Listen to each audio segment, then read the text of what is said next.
The Mercedes W15 reveal car had some exciting additions to it as Mercedes looked to bounce back from two disappointing seasons.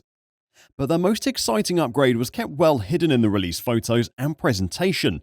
That was until the shakedown at Silverstone, where everything was on show, and the car's legality is already in question. George Russell has to step up this year and show he can lead the Silver Arrows forward. Today, I'm going to check out the secret upgrade to the W15 that has the rules police interested, and also talk about George Russell and why this is the most important season of his career. So, don't go anywhere. Let's start off by talking about the W15. Mercedes have unveiled the heavily revised car, described as a complete relaunch by the team. They hope the completely overhauled car will allow them to scale the mountain and catch Red Bull in 2024. Catching a team that won 21 of the 22 races in 2023 is no easy task though.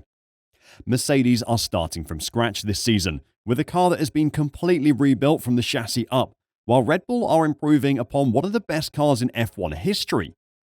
That means the Silver Arrows engineers have had to get very clever with how they build the car.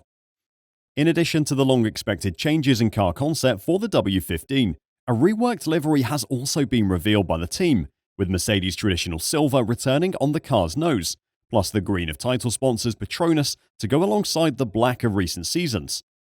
The car will also be the 12th and final one that Lewis Hamilton drives for the team, after the shock announcement at the start of the month that he enacted a break clause in his new 2-year Mercedes contract to leave for Ferrari in 2025.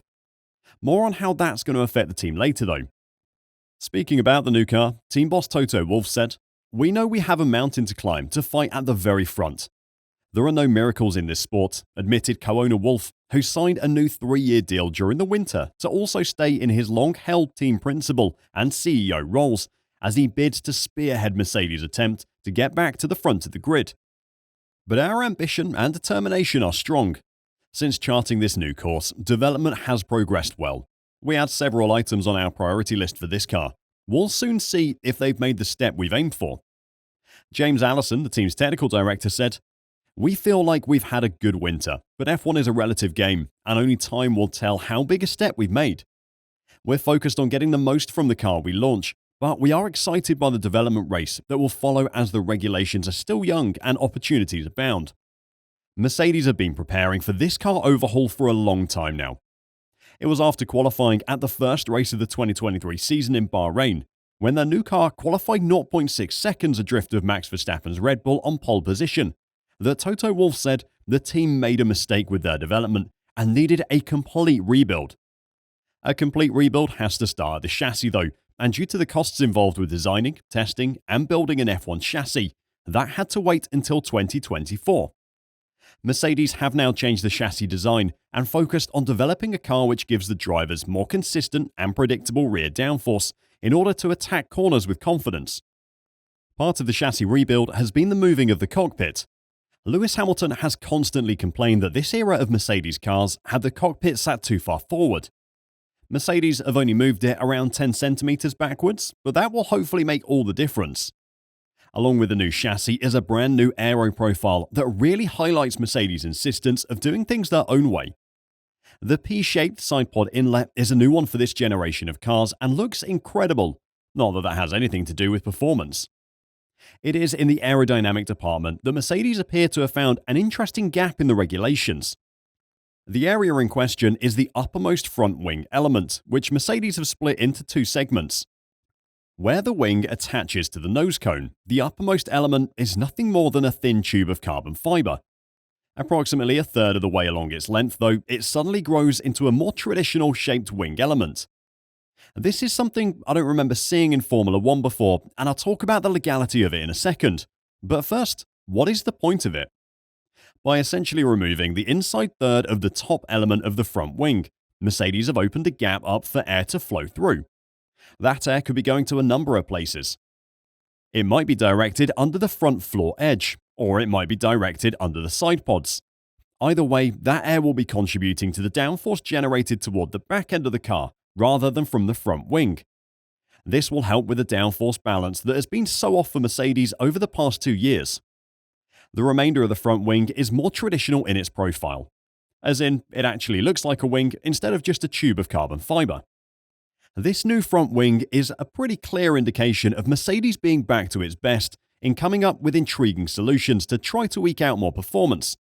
Though, as the Zero Pod showed, those intriguing solutions don't always work.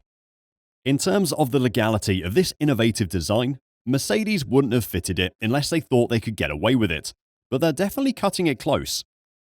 The regulation in question, 3.9.1, says that each wing element must cover the rearmost edge of the wing element below it when viewed from above.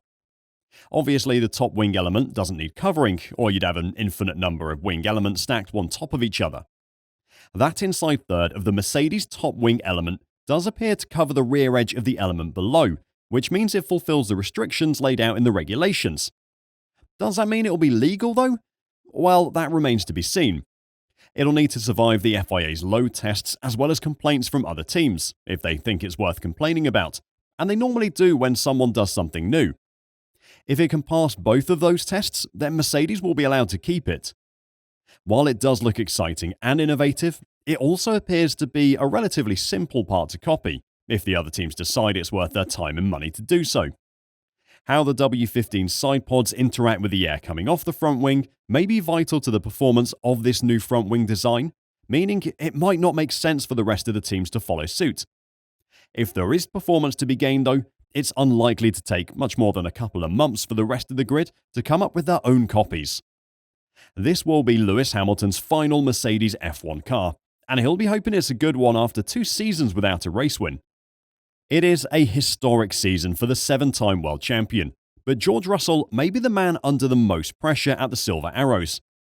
With Hamilton on his way out of the team, if the W15 doesn't work, he won't really care.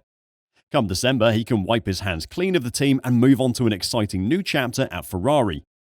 Russell doesn't have that luxury, and Mercedes will be expecting a lot from their new leader, and a lot from the guy who needs to be driving the development of this car.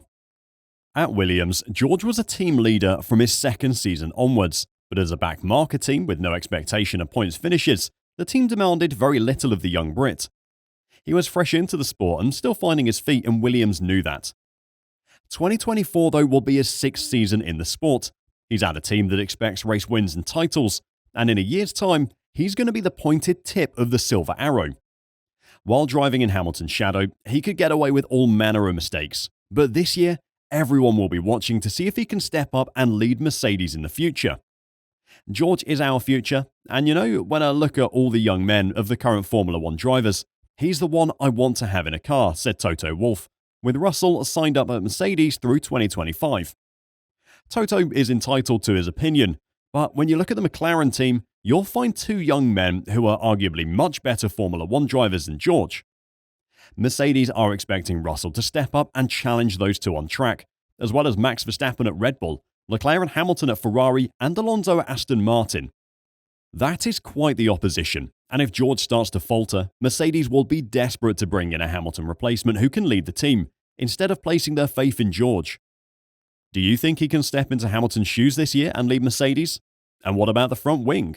Will it be allowed, and will the rest of the grid copy it? Let me know your thoughts in the comments down below, and until next time, drive safe and bye for now.